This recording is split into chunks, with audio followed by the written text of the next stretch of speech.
Well, we had a lightning storm. It was quite a display. And as a result, there were a number of fires that were started during the early AM period. And these are two fires that seem to be building a little bit. They're located up here in the Santa Cruz Mountains. We're looking due west.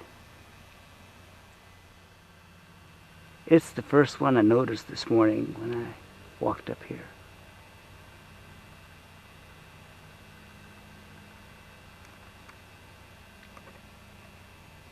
It's slowly but surely been building a little bit, but it doesn't look like it's spread much. Now this fire up towards the horizon, it's been building ever since this morning. Of the two fires, you'll notice that the smoke on the fire on Bootno Ridge seems to be going almost straight up, while the smoke down the Portola or down in the Pescadero drainage area, it's going, the wind's kind of like it's blowing from the north towards the south. But what's interesting, no helicopters and no aircraft so far seem to be working the fires. So we're going to try to listen in and find out what's happening. And that's why we have built the radio communications trailer up here on Castanea Ridge. So we're going to go over there, open it up, and see if we can catch what's happening. The communications trailer up here is located at the very top of Castanea Ridge. Walk over to the trailer and see how you gain access. In order to gain access to the trailer, there is a master lock, which a number of the local hams have keys. Open it up.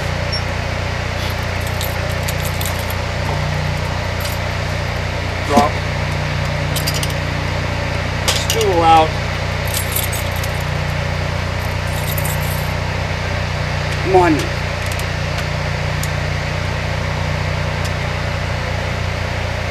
Space is at a premium in here, so it is tight. Come on in. Sit down, and depending upon what's happening, you have one of or several close to 9 radios in here which can be scanned to find out what's happening. Now with that fire going on right now to the west of us, I'm going to check one of the simplex frequencies that the local hams use just for such an emergency. Go ahead, Greg. My first question, did we actually activate that? People were referring to you as net control, and I may have missed the activation. Yes, we did activate net control because of the fires, and we were getting a lot of traffic, so we just need a little bit of control. This is KJ Golf Michael Golf. I have net control. Okay, then I will pass along a piece of information. First, we just lost power here in La Honda. I don't know the extent of the outage, but just for situational awareness, probably the greater La Honda area around downtown. Second piece of information, if you need me, I am available today for net control to pick up the heard, they have started a net control, and they are arranging materials and meals for the firefighters that are down at the 2 fires that you saw earlier from the video. That's correct. Great place, this is KI6FAO with priority traffic. Go ahead, Peter. Priority traffic. Thank you. I need the GPS coordinates that Ari gave earlier. Copy that. Are you ready to copy? Bye. 37.22126 by negative 122.224311.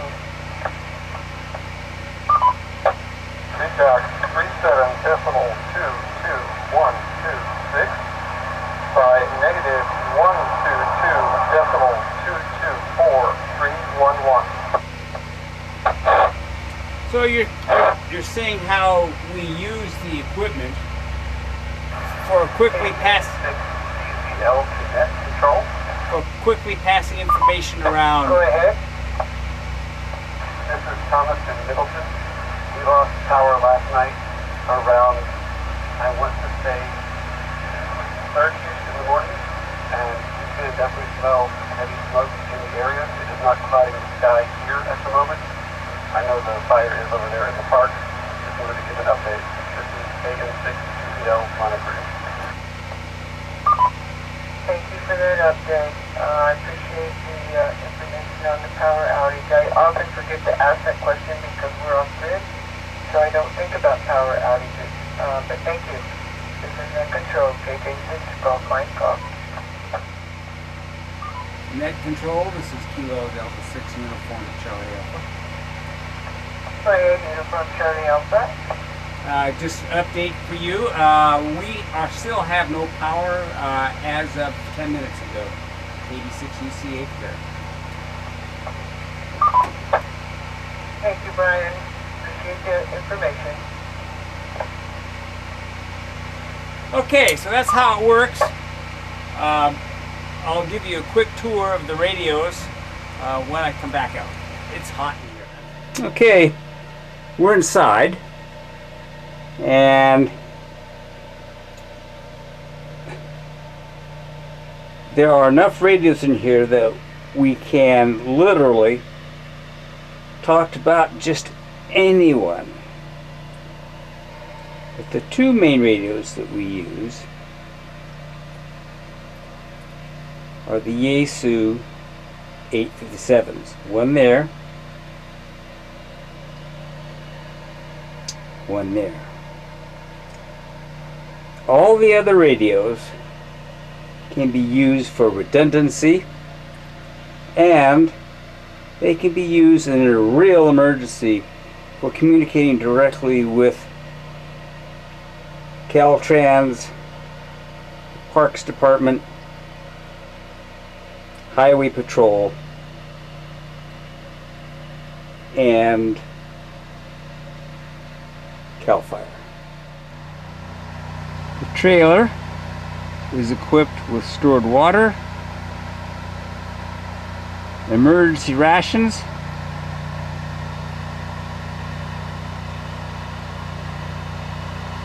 and MREs for the people that may be manning it for an extended period of time. The trailer is powered by solar. That one solar panel, the 4x6, supplies power to the 4 batteries. The tall antenna that we're following here is the main mast, and that's only put up for periods of extended local communications without the possibility of aircraft support. If you come to the communications trailer at night, we want to make sure that it's easy for you to get in. To make that possible, you'll notice your entry light is right here. Just flip on the switch. This gives you easy access to the lock with your key. It's lit. Go ahead, open it up. When you open it up,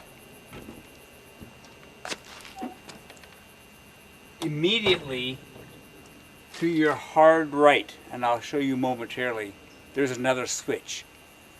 This light just gives you access to the trailer.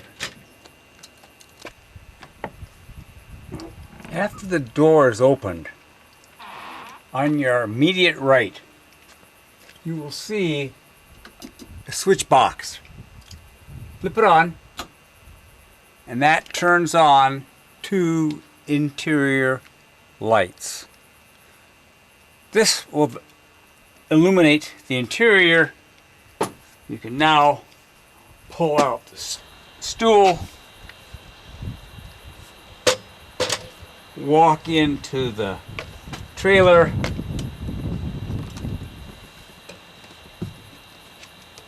and in the interior you will find 2 more interior switches. The first one is up here on the ceiling.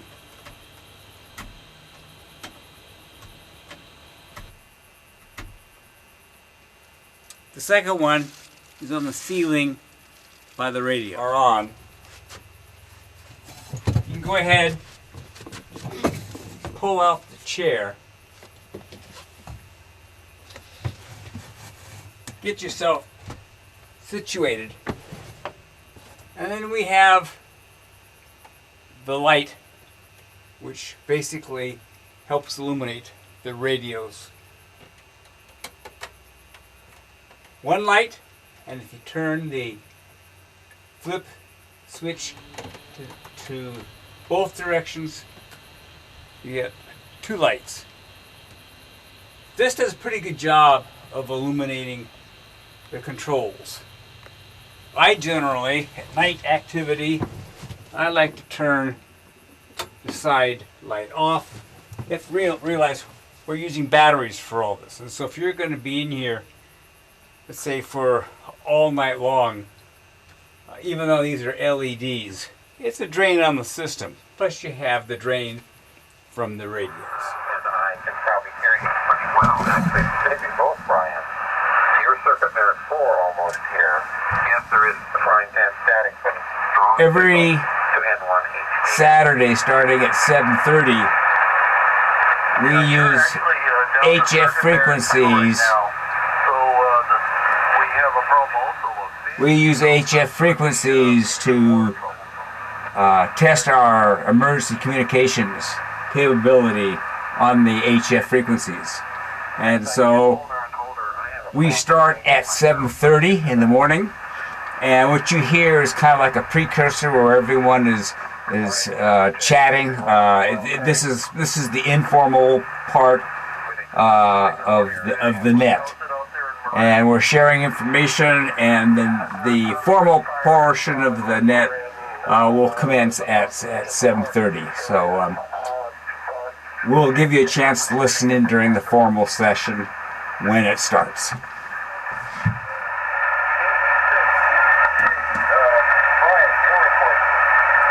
Roger, I have a noise level this morning of an S4. You are coming in at an S4 circuit mirror 1 to 2. Back to net.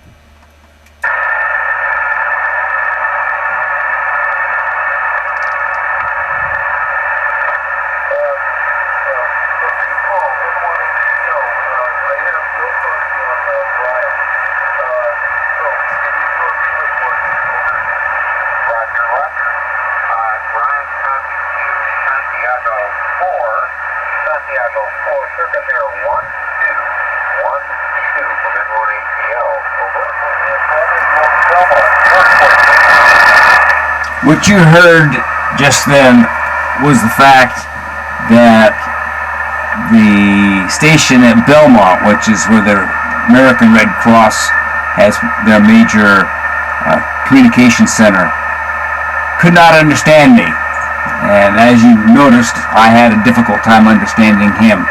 So someone relayed my information back to them at Belmont. Okay, the same radio that we use for checking in using the HF frequencies we use the same radio for our local GMRS repeater. So I'm gonna call and see if anyone is on right now.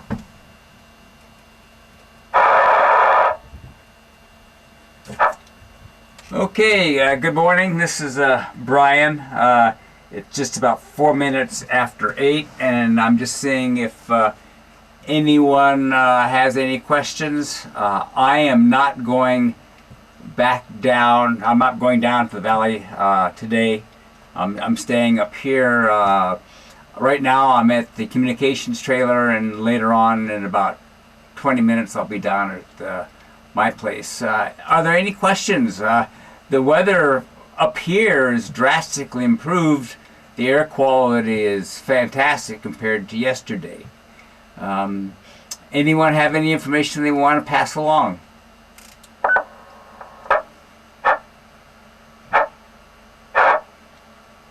Hi, Brian. Over. And Leslie, how are you doing down there today? Hi, Brian. I actually slept last night, which was so awesome. Yes, it looks so much better. I can see stars all night. Every time I got up, I could see stars, and it was beautiful. So I have nothing to report. I'm not sure if the gang is awake on top of the hill, but when I sign off, maybe somebody will check in with you. Thank you so much. I can't tell you how much we appreciate you, and the firefighters, and the volunteers. Back to net. Well, as far as we should be concerned, I mean, I'm looking down over the valley to the west of Castanea Ridge, and I do see bellows of smoke on the west side of Bunto Ridge, and down by Peters Creek, I see a number of small columns of smoke.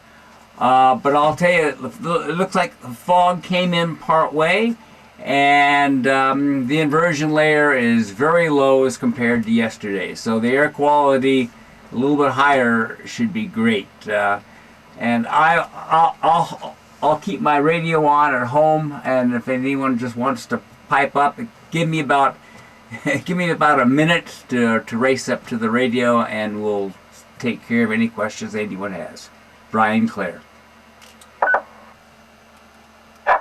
Okay, so you had an opportunity to see how this repeater, this GMRS repeater, helps the community. And even though it was kind of costly, it was a little. I think by the time the total bill came in, it was close to $3,000. But you can see how this is a community resource that's a real asset for the people that are here.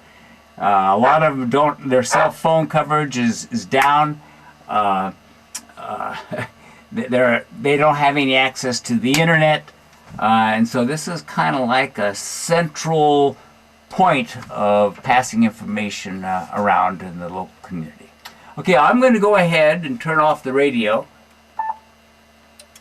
and we're going to move the operation. Instead of being up here, we could stay up here 24 hours a day. The solar panels do a pretty good job of keeping the 4 batteries.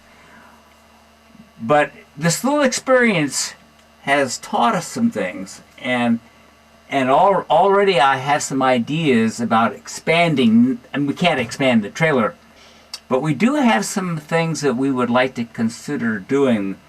We would like to increase 1 panel to 2 panels, and we would like to increase the storage capacity for the power. And we do have some space in here that we could add additional batteries. Another possibility is adding the capability of sending digital.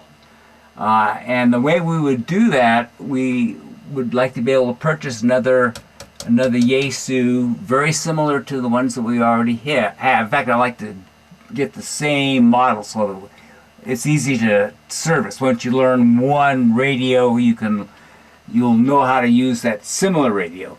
Buy another Yaesu radio, and to be able to send digital. And what that does is that you type on the computer, and you send it as email, and it's sent via radio to someone else down at the American Red Cross or the La Honda Fire Brigade, and they receive it. Sometimes it's nice to have email, and it's actually easier to send. It takes more equipment to send it, but there's less chance of error if you have something that's on email.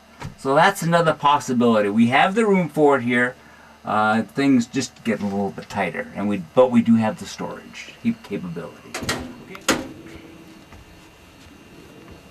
Well, now that most of the fire has been contained, it's time to close up the communications trailer here, button it up, make sure that the antenna main mast is down, and we'll close her up.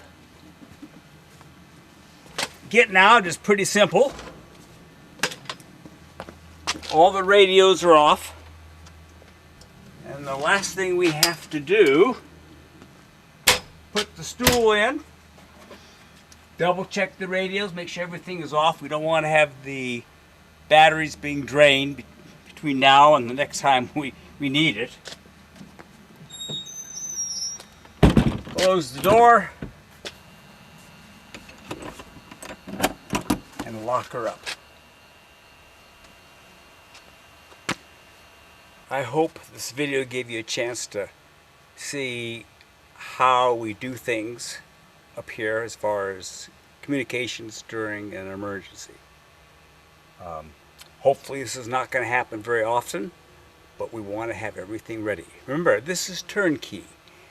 In less than 30 seconds, we want to have it, be able to open it up and to communicate with the world. Literally. With this communications trailer, we can do that. So with that, 73s, and we hope to see you maybe not too soon. We'll see you. Bye-bye.